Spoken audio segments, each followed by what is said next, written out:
বরাবর মাননীয় শিক্ষামন্ত্রী, বিষয় বর্তমান ভঙ্গুর শিক্ষা ব্যবস্থা নিয়ে আপনার করণীয় যা বলে মনে হয় আমার কাছে সে প্রসঙ্গে। জনাব, আপনার যোগ্যতা ও দক্ষতা বর্তমান বাংলাদেশের প্রেক্ষাপটে অনস্বীকার্য এবং সকল প্রশ্নের ঊর্ধ্বে। আমি নির্দ্বিধায় স্বীকার করছি এবং তার কারণ সবার কাছেই জানা, সুতরাং আমার আর সেসব নিয়ে না বললেও চলবে। আমার এসএসসি 2005 সালে এবং এইচএসসি 2007 হওয়ায় আমি আপনার শিক্ষা ব্যবস্থার কৌশল ও পরিপক্কতা নিয়ে সম্পূর্ণ ওয়াকিবহাল। আমি পড়াশোনা করেছি বুয়েটে এবং বিজ্ঞান ও প্রযুক্তি জাদুঘরে নিবন্ধিত বাংলাদেশ বিজ্ঞান পরিষদের সভাপতি। এছাড়াও বাংলাদেশের সবচেয়ে বড় বিদেশি বিনিয়োগে গড়ে ওঠা এডটেক প্রতিষ্ঠানে হেড অফ কেমিস্ট্রি ডিপার্টমেন্ট এবং হেড অফ অ্যাডমিশনস পদে চাকরি করার অভিজ্ঞতা আমার রয়েছে। 2007 সালে বুয়েটে ভর্তির পর থেকে আমি এদেশের সবচেয়ে নামি দামি বেসরকারি শিক্ষা প্রতিষ্ঠানের হয়ে যেহেতু পড়াচ্ছি বিভিন্ন স্তরে, সুতরাং আমি খুব ভালোভাবেই লক্ষ্য করেছি এবং সবসময় সরব থেকেছি সেসবের বিরুদ্ধে, যেভাবে এটাকে দিনে দিনে ধ্বংস করা হয়েছে। এসবের কারণে কোমলমতি শিক্ষার্থীদের অকুণ্ঠ ভালোবাসা পেলেও কোথাও আমার অবস্থান খুব বেশি একটা সুখকর ছিল না, কারণ দিন শেষে সবাই তো আসলে ব্যবসাটাকেই প্রাধান্য দেয়। যাই হোক, আপনাকে আমার অনেক কথাই বলার আছে, তবে এই মুহূর্তে আজকে একটি সংবাদ মাধ্যমে আপনার একটি মিটিংয়ের ভিডিও দেখে আপনার দ্রুত মনোযোগ আকর্ষণ জরুরি বলে মনে হয় আমি ভিডিওটি তৈরি করছি। ভিডিওতে দেখলাম আপনি শিক্ষক প্রতিনিধিদের ডিসিপ্লিন নিয়ে বেশ উষ্মা প্রকাশ করলেন। স্যার, শিক্ষকদের মধ্যে ডিসিপ্লিনের এই অভাব না থাকলে কি আর ঢাকা কলেজ সিটি কলেজে দুদিন পর পর এরকম গ্যাঞ্জাম দেখা যায়? সেই ভিডিওতে আপনাকে বলতে শুনলাম আপনি অত্যন্ত কৌশল এবং পরিক্রমার সাথে শিক্ষক প্রতিনিধিদের কাছে সুন্দর একটি প্রশ্ন ছুড়ে দিয়েছেন যে, আমি যদি আপনাদের দাবি দাওয়া মেনে নেই, আপনারা আমাকে কি দিবেন? স্বাভাবিকভাবেই তারা প্রচণ্ড হতবিহ্বল এবং হতচকিত হয়ে পড়েছে এবং কোনো সদুত্তর দিতে ব্যর্থ হয়েছে। এটা হবারই কথা। তবে স্যার, আপনি নিজেও জানেন ওনাদের এটার প্রেক্ষিতে দেওয়ার মতো আসলেই কোনো কিছুই নেই, থাকলে ওনারা এতদিনে দিতেন। মাননীয় মন্ত্রী, লক্ষ্য করে দেখুন, আপনার করে রেখে যাওয়া সিলেবাস বদলে যখন 2013 সালে পরবর্তী সিলেবাস বাস্তবায়নে আসে, তখন ওনাদের কেউই এর বিপক্ষে কথা বলেননি। ওনারা ধরতেই পারেননি যে এর সমস্যাটা কোথায়, ভুলটা কোথায়। এরপর আবার যখন 2022 সালের পরে আরও একটা নতুন বিধ্বংসী সিলেবাস আসে, যেখানে বিছানা তৈয়ার, ডিম ভাজি করা, ডাল রান্না ইত্যাদি জিনিসপত্র ছিল, তখনও তারা নিজেদের কর্তব্য সম্পর্কে জানতেন না। ওনাদের কাছ থেকে কোনো প্রতিবাদই আসেনি। প্রতিবাদ এসেছিল বরং সচেতন অভিভাবকদের একাংশ এবং অল্প কিছু এডটেক বা প্রাইভেট শিক্ষা প্রতিষ্ঠান থেকে। সেখানেও দেখা গিয়েছে চাটুকারিতার একচ্ছত্র আধিপত্য। উদাহরণ হিসাবে ধরুন, 10 মিনিট স্কুল নামে একটা আপাদমস্তক ফাঁপা বুলি দিয়ে শিক্ষার্থীদের সাথে প্রতারণা করার প্রতিষ্ঠান, তার কথাই বলি, যেটি তখন আওয়ামী লীগের মদতপুষ্ট হয়ে বেশ বিখ্যাত হয়েছিল। তাদেরকে দেওয়া হয়েছিল এর পাইলটিংয়ের জন্য। তারাও এটিকে ফলিয়ে দেখিয়ে দিয়েছে যে হ্যাঁ, এটি অত্যন্ত যুগোপযোগী একটি শিক্ষানীতির রূপরেখা। বাহ, মারহাবা মারহাবা। আসলে ক্ষমতায় আসীন প্রভুর শুভদৃষ্টি লাভের আশায় হেন কোনো পদলেখ নাই যা এদেশের সরকারি কিংবা বেসরকারি প্রতিষ্ঠানের শিক্ষক নামক কর্মচারীরা করতে বাদ দিয়েছে। এখনও সেই অবস্থাই বহাল আছে। সুতরাং এসব অমেরুদণ্ডী মাসিক বেতনপ্রাপ্ত প্রাণীদের কাছে আপনি কি পাবেন, এই প্রশ্ন ছুড়ে অযথা তাদেরও বিব্রত করবেন না এবং নিজের মূল্যবান সময়েরও অপচয় করবেন না স্যার, দয়া করে। You better move on with your own plan and start executing. They actually can't help you. They are merely followers, not leaders, let alone future leader makers. Rather, they are just slaves of the system. Whatever system you'll bring, they'll just execute. That's it. If you need better execution, better hire some highly paid leaders and teachers. Those who are really capable of training them, shaping them. Yes, there's no hope in the government recruited teachers anymore. For the last 17 years or so, these people came in the service by so much corruption, nepotism, partisanship and question leaking that you cannot even imagine. আপনি রসায়নের মানুষ, তাই আপনাকে রসায়নের একটা ছোট্ট উদাহরণ দিই। আপনি কি জানেন স্যার, বর্তমানে ইন্টারমিডিয়েট কেমিস্ট্রিতে পড়াশোনা যখন শুরু করা হয়, সেটা কি দিয়ে শুরু করা হয়? সেটা শুরু করা হয় কোয়ান্টাম মেকানিক্সের মতো জটিল দুর্বোধ্য একটি বিষয় দিয়ে। আচ্ছা, ভালো কথা, মেনে নিলাম। তবে সেই কোয়ান্টাম মেকানিক্সের সাথে কি পড়ানো হয় জানেন? সেখানে পড়ানো হয় দ্রবণ ও দ্রাব্যতার মতো বিষয়। হ্যাঁ, আপনি সঠিক শুনেছেন। আপনি একটু বইটা উল্টে দেখবেন। কি সম্পর্ক আছে আসলে এই কোয়ান্টাম মেকানিক্সের সাথে? দ্রবণে অধক্ষেপ পড়বে কি পড়বে না তার, এর কোনো জবাব কি আমাদের দেশের কোনো রসায়ন শিক্ষক দিতে পারবে? পারবে না। সেই সাথে আবার ঢুকানো হয়েছে দ্রবণে অম্লীয় এবং ক্ষারকীয় মূলকের শনাক্তকরণ। ভাবতে পারছেন কি?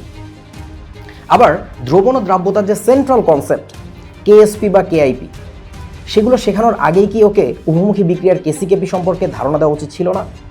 সেসব দেওয়া হয়েছে আরও 2 অধ্যায় পরে।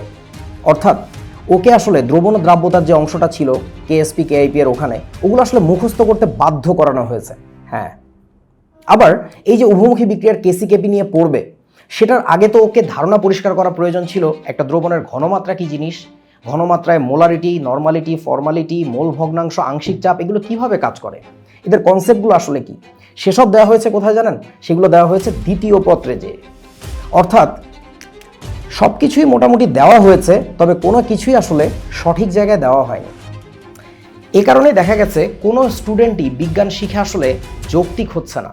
তারা বিজ্ঞান শিখছে, সার্টিফিকেট পাচ্ছে, কিন্তু একটা বিজ্ঞান শেখা ইন্টারমিডিয়েট পাস করা স্টুডেন্টের কাছ থেকে আপনি যে ধরনের যৌক্তিক বিশ্লেষণ চাইবেন, সেগুলোর কোনো কিছুই আপনি তাদের কাছে পাবেন না। আবার তাদেরকে কোনো শিক্ষক এই যুক্তির পথ ধরিয়েও দেন না। বাংলাদেশের সবচেয়ে বিখ্যাত কলেজ নটর ডেম কলেজ পর্যন্ত প্রথম বর্ষে প্রথম পত্র, দ্বিতীয় বর্ষে দ্বিতীয় পত্র রসায়ন পড়িয়ে থাকে। মেয়েদের সবচেয়ে বিখ্যাত কলেজ হলিক্রস কলেজ, সেখানে প্রথম বর্ষের শুরু থেকেই শুরু করা হয় জৈব রসায়ন, অথচ যখনও তারা রাসায়নিক বন্ধন অধ্যায়টি পড়েইনি।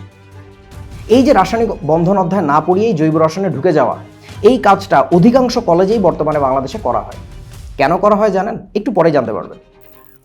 এর ফলাফল যেটা হয়, কলেজের পরীক্ষায় ভুরি ভুরি ফেল, আর তখনই শুরু হয় এক লাইন দিয়ে হিড়িক পড়ে যায় কলেজের শিক্ষকদের কাছে জোরপূর্বক ব্যক্তিগত ব্যাচে ভর্তির প্রক্রিয়া। এ যেন চৌর্যবৃত্তির এক মহোৎসব স্যার। আসলে এদেশের শিক্ষার্থীদেরকে ভবিষ্যৎ নেতৃত্বের প্রজন্ম হিসেবে দেখা হয় না, তাদেরকে দেখা হয় শিক্ষকদের এবং তথাকথিত কিছু শিক্ষা প্রতিষ্ঠানের পয়সা উপার্জনের হাতিয়ার হিসাবে। এখানে শিক্ষার্থীরা হচ্ছে ক্রেতা, শিক্ষক এবং শিক্ষা প্রতিষ্ঠান হলো বিক্রেতা, আর পণ্য হচ্ছে সার্টিফিকেট। দিনকে দিন, বছরের পর বছর শুধু এই সার্টিফিকেটের লেনদেনই হয় ক্লাসে। এদের মধ্যে যে গুটি কয়েক হাতে গোনা কিছু মুক্ত বুদ্ধিসম্পন্ন ছাত্ররা বেরিয়ে আসে এখান থেকে, তারা এই অপসিস্টেমের নাগপাশ ছিঁড়ে চলে যায় দেশের বাইরে।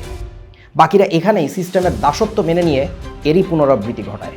তারাই এতদিন শোষিত হয়ে কিছুদিন পরেই তারা শোষকের তালিকায় নিজের নাম লেখায়।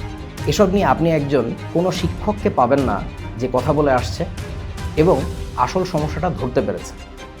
মূর্খরা যদি মাথায় রয়, জ্ঞানীর কি আর কদর হয়? যাই হোক, অনেক কথা বললাম স্যার। পরিশেষে আপনাকে শর্টকাটে কিছু সমাধান দিয়ে দেই, যেটা আমার কাছে মনে হয়। আমার মতো ক্ষুদ্র মানুষের পক্ষ থেকে প্লিজ কিছু মনে করবেন না। যদি আপনার কাছে এগুলো যৌক্তিক মনে হয়, আপনি এগুলো ইমপ্লিমেন্টেশনে যাবেন। এই মুহূর্তে যেহেতু সিলেবাস বদলানো সম্পূর্ণরূপে সম্ভব না, তাই সিলেবাসের ডিস্ট্রিবিউশন বা বন্টন বদলান। কোন টপিকের পরে কোন টপিক যে পড়তে হবে, এটা বোর্ড থেকে যেন নির্দেশনা দেওয়া হয় সেই ব্যবস্থা করুন, অর্থাৎ সিনক্রোনাইজেশন ঠিক করুন। 2 নম্বর পয়েন্ট, কিছু দক্ষ মডেল টিচার ট্রেনার নিয়োগ দেন। পুরাতন এদেরকে সরান। কতটা অথর্ব দিয়ে দেশ চলে, আপনাকে তার একটা ছোট উদাহরণ দিই। অ্যাভোগাড্রোর সংখ্যা যে বদলে গেছে সেই 2019 সালেই, এটা বাংলাদেশের কোনো শিক্ষক কিংবা লেখক সমাজের কেউ জানতেনই না। পরে এটা নিয়ে যখন আমি আওয়াজ তুলি, 1 বছর টানা বিভিন্ন পর্যায় থেকে গালি খাওয়ার পরে লেখক সমাজের টনক নড়ে। তবে এখনও এসআই সিস্টেমের এই যে সংজ্ঞাটা বদলে গেল, তার কারণ সম্পর্কে বাংলাদেশের কোনো হুঁশ নেই, কেউ এসব নিয়ে ভাবেন না, আর শিক্ষার্থীদের মধ্যে সচেতনতা তৈরিও করেন না। অথচ আপনি এসে যখন ন্যানো টেকনোলজি, এআই এগুলোকে সিলেবাসের মধ্যে অ্যাড করার কথা বলেন, আমার খুব কষ্ট লাগে। কারণ আমরা মৌলিক বিষয়ে মনোযোগ না দিয়ে আসলেই কখনোই টেক ওয়ার্ল্ডের লিডার বা প্রডিউসার হইতে পারবো না। আমরা সর্বোচ্চ যেটা হইতে পারবো সেটা হচ্ছে কনজিউমার। এটাই গোলামি। আমরা ড্রোন, রোবট এসব কিনে নিয়ে এসে রিমোট টিপে টিপে ব্যবহার করতে পারবো ঠিকই, মজা নিতে পারবো ঠিকই, তবে আমরা কখনো এরকম কিছু নিজে থেকে বানাতে পারবো না, কোনো ইনোভেশনের দিকে যাইতে পারবো না।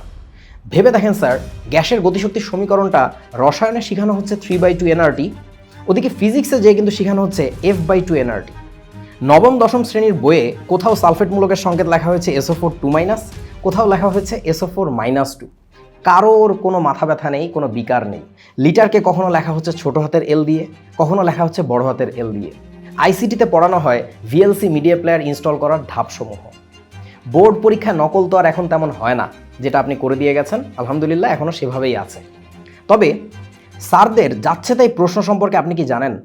তাদের যা মন চায়, বইয়ে থাকুক না থাকুক, সিলেবাসে থাকুক বা না থাকুক, সেভাবেই প্রশ্ন করে বসছে প্রতিটা বছর প্রতিটা বোর্ডে। প্রতিটা বছরই কোনো না কোনো বোর্ডের প্রশ্নে ভুল থাকবেই থাকবে, এবং এটা নিয়ে তাদের কোনো ভ্রুক্ষেপ নেই, কোনো দুঃখ প্রকাশ নেই, কোনো সংবাদ সম্মেলন করে তারা জানায়ও না যে এবছর তাহলে নাম্বারটা তোমাকে দেওয়া হচ্ছে কিসের ভিত্তিতে। এরকম প্রতিটা বছর চলতে চলতে এখন আমাদের স্টুডেন্টরা পরীক্ষা দিতে যায় শুধুমাত্র উপরে এক আল্লাহর কথা চিন্তা করে। কপালে থাকলে নাম্বার আসবে, মেধার কোনো দাম নাই, কোনো চর্চা নাই মেধার। এখানে জবাবদিহিতা সম্পূর্ণরূপে শূন্য। এক এক বোর্ডের প্রশ্নের স্ট্যান্ডার্ড এক এক রকম করা হয়, আবার ভর্তি পরীক্ষায় সবাইকে একই মাপেই ধরা হয়। এসবই তো এক একটা স্টুডেন্টকে দিনে দিনে আসলে তেতো বিরক্ত করে দিন শেষে তাকেও স্বৈরাচারী এবং দুর্নীতিগ্রস্ত করে তোলে, নয় কি? এরকম আরও হাজারটা প্রশ্ন ছুড়ে দেওয়া যায়, আর চোখে আঙ্গুল দিয়ে দেখিয়ে দেওয়া যায় যে যারা বর্তমানে আমাদের স্কুল এবং কলেজের শিক্ষকতায় আছেন, ইনাদের প্রায় সবাই অযোগ্য এবং অদক্ষ। আমি কনফিডেন্টলি বলছি। ওনাদের কাছে আপনি কি আশা করছেন? আসলে কি আছে ওনাদের কাছে জাতিকে দেওয়ার মতো? যেখানেই যে গুটি কয়েক এরকম দেওয়ার মতো ভালো কিছু শিক্ষক আছেন, তারা আপনি সেখানে যেয়ে দেখেন সেই সিস্টেমের চাপে পড়ে তাদের নাজেহাল অবস্থা। তাদেরকেই কথা বলতে দেওয়া হয় না, তাদেরকে সামনে আসতে দেওয়া হয় না। শিক্ষক সমাজ এই ভিডিও বক্তব্য দেখে মন খারাপ করলেও আমার আসলেই তেমন কিছু করার নেই। আমার কোনো ব্যবসায়িক লাভ লোকসানের জন্য আমি এই কথাগুলো বলছি না। এর প্রত্যেকটিরই দালিলিক প্রমাণ আছে, এবং জেনে রাখুন আমার নিজের আপন বড় দুই বোন কিন্তু এদেশেরই স্কুলের শিক্ষক। সুতরাং আমি নিশ্চয়ই জেনে শুনেই নিজের পায়ে কুড়াল মারছি না। আমি যা বলছি এর প্রত্যেকটাই সবার কাছেই জানা, অথচ কেউ মুখ খোলেন না, শুধুমাত্র সিস্টেমের দাসত্ব মেনে নেন। এবং আমি এই বাজে ব্যবস্থার বদল চাই, নতুন বন্দোবস্তের আগমন দেখতে চাই। বিশ্ব চিন্তা দিবসে এই বলে ইতি টানছি একজন স্বাধীনচেতা বাংলাদেশি চিন্তক।